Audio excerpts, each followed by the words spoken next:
Hi നമസ്കാരം, എല്ലാവർക്കും പുതിയൊരു വീഡിയോയിലേക്ക് സ്വാഗതം. നമ്മൾ ഈ വീഡിയോ ഇന്നും ഇന്നലെയും പ്ലാൻ ചെയ്യാൻ തുടങ്ങിയതല്ല.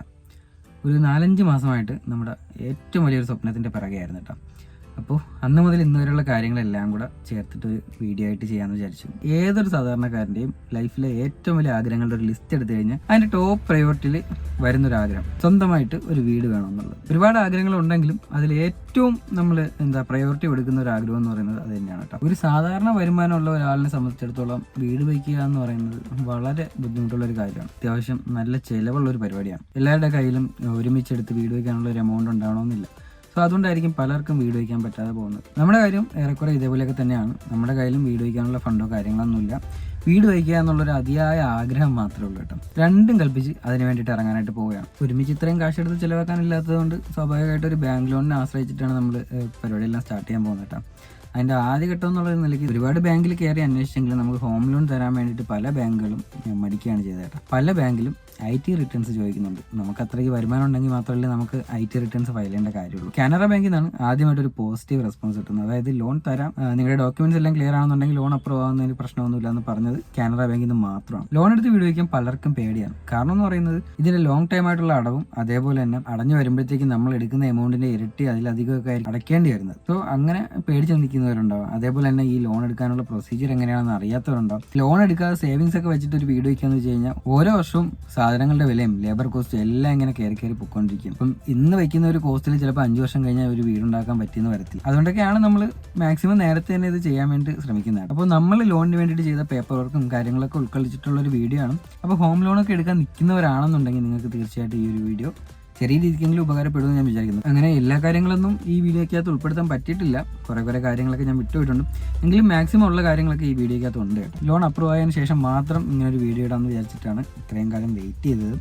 അപ്പോൾ കൃത്യമായിട്ട് പറഞ്ഞ കഴിഞ്ഞ സെപ്റ്റംബർ മാസം 4-ാം തീയതി, അതായത് 2023 സെപ്റ്റംബർ മാസം 4-ാം തീയതി മുതൽ നമ്മൾ ഇതിൻ്റെ പേപ്പർ വർക്കും കാര്യങ്ങളൊക്കെ സ്റ്റാർട്ട് ചെയ്തതാണ്. ഏകദേശം ഡിസംബർ 20 നമുക്ക് ലോൺ അപ്രൂവ് ആയിട്ടുണ്ട്. വില്ലേജ് ഓഫീസുമായിട്ട് ബന്ധപ്പെട്ടുള്ള എല്ലാ അപേക്ഷകളും നമുക്ക് അക്ഷയ കേന്ദ്രം വഴി കൊടുക്കാനായിട്ട് സാധിക്കത്തില്ല. ചില അപേക്ഷകൾ നമ്മൾ ഡയറക്റ്റ് പോയി തന്നെ അപേക്ഷിക്കേണ്ടതായിട്ടുണ്ട്.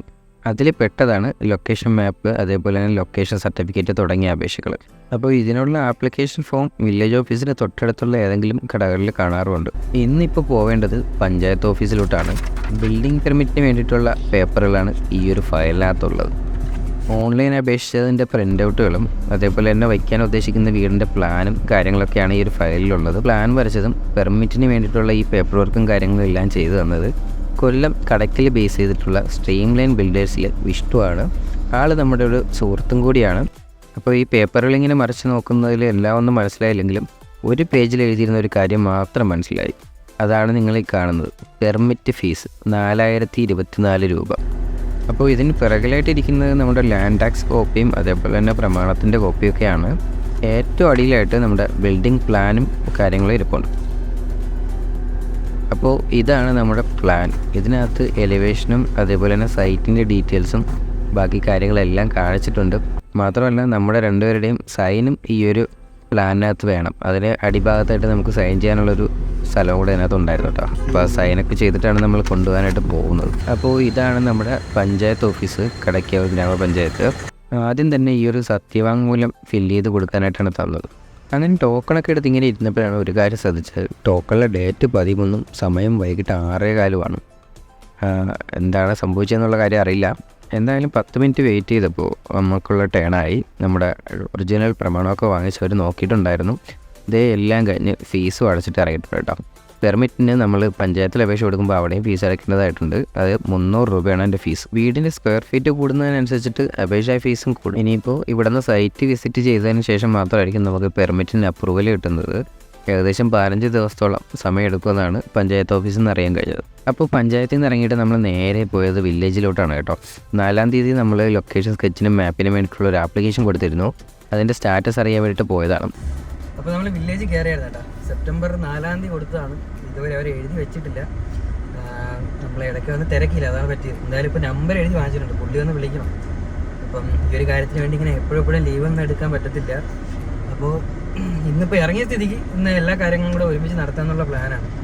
എന്തായാലും പുള്ളിയെ വിളിച്ചിട്ട് ഉച്ചയ്ക്ക് ശേഷം ആയാലും ഇത് മണി 12 ആയിട്ടുള്ളൂ. ഉച്ചയ്ക്ക് ശേഷം വന്നാലെങ്കിലും ഇത് ഒന്ന് എഴുതി തരാൻ പറ്റുമെന്ന് നോക്കണം കേട്ടോ. സാധാരണ ഈ ലൊക്കേഷൻ സ്കെച്ച് അങ്ങനെ ലൊക്കേഷൻ മാപ്പ് അങ്ങനെയുള്ള സാധനങ്ങൾ നമുക്ക് ഓൺലൈൻ എടുക്കാൻ പറ്റത്തുള്ള ബുദ്ധിമുട്ടാണ്. ഇത് നമ്മളിവിടെ വന്നാലേ ചെയ്യാൻ പറ്റും. അങ്ങനെ നമ്മൾ വീണ്ടും വില്ലേജിലാണുള്ളത്. 14-ാം തീയതി ഉച്ചയ്ക്ക് ശേഷം നമുക്ക് ഇവിടെ നിന്ന് ആൾ വന്നിട്ടുണ്ടായിരുന്നു നമ്മുടെ സൈറ്റ് കാണാൻ വേണ്ടിയിട്ട്.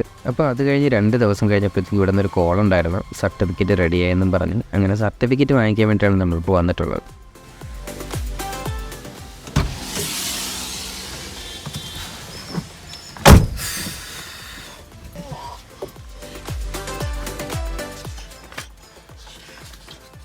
അങ്ങനെ നമ്മുടെ പെർമിറ്റ് നമുക്ക് കിട്ടിയിട്ടുണ്ട് കേട്ടോ. ഏകദേശം 10-15 ദിവസത്തോളം ആയപ്പോഴത്തേക്ക് തന്നെ പെർമിറ്റ് അപ്രൂവ് ആയെങ്കിലും ഇത് പോസ്റ്റ് വഴി വരാൻ വേണ്ടിയിട്ട് പിന്നെ ഒരു 10 ദിവസത്തോളം എടുത്തു. അതുകൊണ്ടാണ് ലേറ്റായത്. എങ്കിലും നമുക്ക് പെർമിറ്റ് നേരത്തെ കിട്ടിയായിരുന്നു കേട്ടോ. അപ്പോൾ നമ്മൾ വലിയൊരു ഫയലായിട്ടാണ് ആപ്ലിക്കേഷൻ കൊടുത്തതെങ്കിലും നമുക്കത് ഈ ഒരു ചെറിയ കവറിലാണ് തിരിച്ച് പെർമിറ്റ് വന്നേക്കുന്നത് കേട്ടോ. അപ്പോൾ ഇതിനകത്ത് എന്തൊക്കെ ഉണ്ടെന്ന് ഒന്ന് കാണിച്ചു തരാം. അപ്പോൾ ആദ്യത്തെ പേപ്പർ നമ്മുടെ പെർമിറ്റാണ് കേട്ടോ, അപ്രൂവ് ആയിട്ടുള്ള പെർമിറ്റാണ്. അതിനകത്ത് പഞ്ചായത്തിൻ്റെ സീലും കാര്യങ്ങളൊക്കെ ഉണ്ട്. അതേപോലെ തന്നെ തൊട്ട് പിറകിലായിട്ട് നമ്മൾ കൊടുത്ത പ്ലാനിലും അവിടെ നിന്ന് സീലും കാര്യങ്ങളൊക്കെ വെച്ചിട്ട് നമുക്ക് തിരിച്ച് തന്നിട്ടുണ്ട് കേട്ടോ. അങ്ങനെ ഈ 2 സാധനങ്ങളാണ് ഈ ഒരു ചെറിയ കവറിൽ നമുക്ക് തിരിച്ച് വന്നിട്ടുള്ളത്. ഒക്ടോബർ 4-ാം തീയതി ആയപ്പോൾ നമ്മുടെ പെർമിറ്റും കാര്യങ്ങളെല്ലാം കിട്ടിയിട്ടുണ്ടായിരുന്നു കേട്ടോ. പിന്നുള്ള കാര്യം എന്ന് പറയുന്നത് ബാങ്കിൻ്റെ ലീഗൽ സൈഡിൽ നമ്മുടെ ഡോക്യുമെൻറ്റ്സ് കൊണ്ട് കൊടുക്കുക എന്നുള്ളതാണ്. ബാങ്കിന് ഒരു അഡ്വക്കേറ്റ് ഉണ്ടാവും, പുള്ളിയുടെ കയ്യിൽ നമ്മുടെ പ്രമാണവും കാര്യങ്ങളെല്ലാം കൊണ്ട് കൊടുക്കണം. അവരത് വെരിഫൈ ചെയ്തിട്ടാണ് ബാങ്കിൽ കൊടുക്കുന്നത്. ഒബ്ജക്ഷനോ കാര്യങ്ങളോ ഉണ്ടെങ്കിൽ പിന്നെ നമുക്ക് ലോൺ കിട്ടാൻ പാടായിരിക്കും. എൻ്റെ കാര്യം വന്നപ്പോഴത്തേക്ക് ഞാൻ വലിയൊരു പ്ലോട്ടിൽ നിന്ന് ചെറിയൊരു പോർഷൻ വാങ്ങിച്ചാണ് കേട്ടോ. അപ്പോൾ അതിൻ്റെ മുൻപ്രമാണം എന്ന് പറയുന്നത് എനിക്ക് അതിൻ്റെ ഫോട്ടോ കോപ്പി മാത്രമേ കിട്ടിയിട്ടുള്ളായിരുന്നു. അപ്പോൾ അതിൻ്റെ ഒറിജിനൽ അഡ്വക്കേറ്റിന് കാണുമെന്ന് പറഞ്ഞിട്ടുണ്ടായിരുന്നു. അത് കിട്ടാൻ വേണ്ടി ഒരു 15-16 ദിവസത്തോളം ലേറ്റായി കൊണ്ട് തരാൻ വേണ്ടിയിട്ട്. അവർക്കും കുറച്ച് ബിസിയും കാര്യങ്ങളായതുകൊണ്ട് നമുക്ക് അത് കിട്ടാൻ ഒരു 15 ദിവസത്തോളം ലേറ്റായി കേട്ടോ. അപ്പോൾ അത് കിട്ടിയപ്പോഴത്തേക്ക് അടുത്ത പ്രശ്നം വന്നതെന്ന് വെച്ച് കഴിഞ്ഞാൽ പൊസഷൻ സർട്ടിഫിക്കറ്റ്. നമ്മൾ ആദ്യം ഒരു പൊസഷൻ സർട്ടിഫിക്കറ്റ് എടുത്തിട്ടുണ്ടായിരുന്നല്ലോ. അപ്പോൾ ആ ഒരു പൊസഷൻ സർട്ടിഫിക്കറ്റാണ് ഞാൻ കൊണ്ടുപോയി കൊടുത്തത്. സംഭവം അതല്ല, ബാങ്കിൻ്റെ പേരിൽ വീണ്ടും പൊസഷൻ സർട്ടിഫിക്കറ്റ് എടുക്കാനുണ്ടായിരുന്നു. ആ സംഭവം എനിക്ക് അറിയത്തില്ലായിരുന്നു. അപ്പോൾ നമ്മൾ വീണ്ടും പൊസഷൻ സർട്ടിഫിക്കറ്റ് എടുക്കേണ്ടതായിട്ട് വന്നു. ആ സമയത്തുള്ള കാര്യങ്ങളൊന്നും എനിക്ക് വീഡിയോ ആയിട്ട് എടുക്കാനായിട്ട് പറ്റിയില്ല. അതുകൊണ്ടാണ് ഇപ്പോൾ ഇങ്ങനെ പറഞ്ഞത് കേട്ടോ. അപ്പോൾ ഇവിടെ ഈ ഒട്ടിച്ചു വെച്ചിരിക്കുന്നതാണ് അഫിഡവിറ്റ്. ഈ ഒരു സാധനം എന്താണെന്ന് അറിയാൻ വയ്യാത്തതുകൊണ്ടാണ് അവിടെ നിന്ന് ഇവിടെ വരെ വന്നത്. അപ്പോൾ പൊസഷൻ സർട്ടിഫിക്കറ്റിന് അഫിഡവിറ്റ് ചോദിച്ചു കഴിഞ്ഞാൽ ഇതാണ് സാധനം. അപ്പോൾ അഫിഡവിറ്റ് ആർക്കെങ്കിലും വേണമെങ്കിൽ ഇതൊന്ന് പോസ്റ്റ് ചെയ്തിട്ട് ഇതേ മാതൃകയിൽ എഴുതിയിട്ട് അപ്ലോഡ് ചെയ്താലും മതിയാവും. അല്ലാതുണ്ടെങ്കിൽ ഇതിൻ്റെ പ്രിൻ്റ് ഔട്ട് എടുത്തിട്ട് അത് ഫില്ല് ചെയ്ത് അക്ഷയയിൽ നിന്ന് അപ്ലോഡ് ചെയ്ത് കൊടുത്താലും മതിയാവും. അങ്ങനെ അഫിഡവിറ്റിൻ്റെ ഫോട്ടോ എടുത്തിട്ട് നമ്മൾ തിരിച്ച് പോവുകയാണ് കേട്ടോ. ഇതിന് വേണ്ടിയിട്ട് ഇനിയിപ്പോൾ വേറൊരു ദിവസം കളയാനില്ല. എത്രയും പെട്ടെന്ന് അഫിഡവിറ്റ് അപ്ലോഡ് ചെയ്ത് കഴിഞ്ഞാൽ നമുക്ക് സർട്ടിഫിക്കറ്റ് പെട്ടെന്ന് തന്നെ അപ്രൂവ് ചെയ്ത് തരാമെന്ന് അവിടെ നിന്ന് പറഞ്ഞിട്ടുണ്ടായിരുന്നു. അപ്പോൾ അഡ്വക്കേറ്റിന് കൊടുക്കാൻ വേണ്ടിയിട്ട് ഈ ഒരു സർട്ടിഫിക്കറ്റും കൂടെ മതിയാവും. ഇത് കിട്ടിക്കഴിയുകയാണെന്നുണ്ടെങ്കിൽ ഇന്ന് തന്നെ ചിലപ്പോൾ നമുക്ക് അവിടെ നിന്ന് ബാക്കി പ്രൊസീജിയർ എല്ലാം കഴിഞ്ഞിട്ട് പേപ്പറുകളും കാര്യങ്ങളും എല്ലാം തരും കേട്ടോ. അപ്പോൾ അതും കൂടെ വായിച്ച് ബാങ്കിൽ കൊണ്ട് കൊടുത്തു കഴിഞ്ഞാൽ എല്ലാം കൂടെ ഇന്നൊരൊറ്റ ദിവസം കൊണ്ട് നമുക്ക് ചെയ്യാനായിട്ട് പറ്റും. അപ്ലോഡ് ചെയ്തിട്ട് വിളിച്ച് പറയാനാണ് പറഞ്ഞിട്ടുള്ളത്. അങ്ങനെ വിളിച്ച് പറഞ്ഞിട്ട് നമ്മൾ ആ ഒരു സർട്ടിഫിക്കറ്റ് അപ്രൂവായി പ്രിൻ്റ് ഔട്ട് എടുക്കാൻ വേണ്ടി ഇവിടെ തന്നെ വെയിറ്റ് ചെയ്യണം കേട്ടോ. ഏകദേശം 1 മണിക്കൂറിനുള്ളിൽ തന്നെ നമുക്ക് അപ്രൂവലായിട്ട് സർട്ടിഫിക്കറ്റും കിട്ടിയിട്ടുണ്ട്. അങ്ങനെ കുറേ ദിവസത്തെ കഷ്ടപ്പാടിനൊടുവിൽ ലീഗൽ സൈഡും ക്ലിയർ ആയിട്ടുണ്ട്. ഇനിയിപ്പോൾ അടുത്ത സ്റ്റെപ്പ് ഇന്ന് തന്നെ നമുക്കിത് ബാങ്കിൽ കൊണ്ടുപോയി കൊടുക്കണം. ബാങ്ക് ടൈം ഏകദേശം കഴിയാറായി. അപ്പോൾ കാനറ ബാങ്കിൻ്റെ ആറ്റിങ്ങൽ ശാഖയിൽ നിന്നിട്ട് നമ്മൾ ലോണിന് ശ്രമിക്കുന്നത്. 19 നമ്മൾ ലോൺ ആപ്ലിക്കേഷൻ സബ്മിറ്റ് ചെയ്തതിന് ശേഷം പിന്നെ നമുക്ക് അവിടെ അക്കൗണ്ട് ഓപ്പണിങ്ങിനായിട്ട് ഒരു ദിവസം ചെല്ലാൻ പറഞ്ഞിട്ടുണ്ടായിരുന്നു. അത് ചെയ്ത് അത് കഴിഞ്ഞപ്പോഴത്തേക്ക് പിന്നെ വന്നതെന്ന് പറയുന്നത് എസ്റ്റിമേറ്റ് തയ്യാറാക്കി കൊടുക്കാനുണ്ടായിരുന്നു. നമ്മൾ ലോണിൻ്റെ ബാക്കിയെല്ലാ പേപ്പേഴ്സും കൊടുത്ത സമയത്ത് എസ്റ്റിമേറ്റ് കൊടുത്തിട്ടില്ലായിരുന്നു കേട്ടോ. അതിൻ്റെ കാര്യം ഒന്നും പറഞ്ഞിട്ടില്ലായിരുന്നു, അതുകൊണ്ടാണ് കൊടുക്കായിരുന്നത്. അതിനുശേഷം പിന്നെ നമ്മൾ എസ്റ്റിമേറ്റ് റെഡിയാക്കി അതുകൊണ്ടൊന്ന് അവിടെ സബ്മിറ്റ് ചെയ്ത്. പിന്നെ അടുത്ത വന്ന പ്രശ്നം എന്ന് പറയുന്നത് എനിക്ക് SBIയിൽ ഒരു പേഴ്സണൽ ലോൺ ഉണ്ടായിരുന്നു. അപ്പോൾ ആ ഒരു ലോണും കൂടെ ക്ലോസ് ചെയ്താൽ മാത്രമേ ഈ ഒരു ലോൺ അപ്രൂവ് ആവുള്ളായിരുന്നു കേട്ടോ. അപ്പോൾ ആ ഒരു ലോൺ ക്ലോസ് ചെയ്യാൻ വേണ്ടിയിട്ട് നല്ലോണം ഒന്ന് ബുദ്ധിമുട്ടിയായിരുന്നു. കുറച്ച് ദിവസം ഒന്ന് നടക്കേണ്ടി വന്നായിരുന്നു ഫണ്ട് അറേഞ്ച് ചെയ്യാനൊക്കെ വേണ്ടിയിട്ട്. അതെല്ലാം കഴിഞ്ഞ് വന്നപ്പോഴത്തേക്ക് ഏകദേശം ഡിസംബർ ഫസ്റ്റ് വീക്കോളായിരുന്നു. അപ്പോൾ അതും ക്ലോസ് ചെയ്ത് അതിൻ്റെ ക്ലോഷർ ലെറ്റർ എല്ലാം കൂടെ വാങ്ങിച്ചിട്ട് കാനറ ബാങ്കിൽ കൊണ്ടുവന്ന് പിന്നെയും കൊടുത്തു. അതും കൂടെ ആയപ്പോഴത്തേക്ക് എല്ലാം കംപ്ലീറ്റ് ആയിരുന്നു കേട്ടോ. പിന്നെ നമ്മൾ സൈൻ ചെയ്യാൻ വേണ്ടിയിട്ട് ട്രിവാൻഡ്രത്തുള്ള ബ്രാഞ്ചിലാണ് പോകേണ്ടി വന്നത്. നമ്മൾ അവർ കുറച്ച് പേപ്പറൊക്കെ തന്നിട്ടുണ്ടായിരുന്നു ഒപ്പിട്ട് കൊടുക്കാൻ വേണ്ടിയിട്ട്. അതും കൂടെ ചെയ്ത് കഴിഞ്ഞപ്പോഴത്തേക്ക് നമ്മുടെ പ്രൊസീജിയർ എല്ലാം കംപ്ലീറ്റ് ആയി. പിന്നെ ഇനി അടുത്ത ഘട്ടം എന്ന് പറയുന്നത് ഫൗണ്ടേഷൻ കെട്ടലാണ്. ഫൗണ്ടേഷൻ കെട്ടിയിട്ട് ചെന്നാൽ മാത്രമേ നമുക്ക് ഇതിൻ്റെ ഫസ്റ്റ് ഗഡു കിട്ടത്തുള്ളൂ. ഇത് ഘട്ടം ഘട്ടമായിട്ടാണ് ഈ പേയ്മെൻറ്റ് റിലീസാവുന്നത്. അപ്പം ഫസ്റ്റ് ഘട്ടം പേയ്മെൻറ്റ് കിട്ടണമെന്നുണ്ടെങ്കിൽ നമ്മൾ ഫൗണ്ടേഷൻ കെട്ടി കാണിക്കണം.